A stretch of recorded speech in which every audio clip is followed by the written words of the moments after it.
गायत्री मंत्राणि पात्रान् संप्रोक्ष धेनुमुद्रां प्रदर्शयेत्। नैवेद्यं निवेदयामि। ओम प्राणाय स्वाहा। ओम अपानाय स्वाहा। ओम व्यानाय स्वाहा। ओम उदानाय स्वाहा। ओम समानाय स्वाहा। ओम ब्रह्मणे नमः। मध्ये पानीयं समर्पयामि। पुनर्नैवेद्यं निवेदयामि।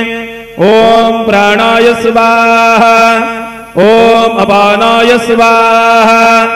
ओम व्यानाय स्वाहा। ओम उदानाय स्वाहा। ओम समानाय स्वाहा। ओम ब्रह्मणे नमः। नैवेद्यं समर्पयामि।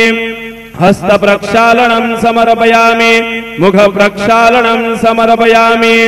सद्गुरो साईनाथ देवताभ्यो नमः। चरण कमले प्रार्थना पूर्वक नमस्कारं करोमि।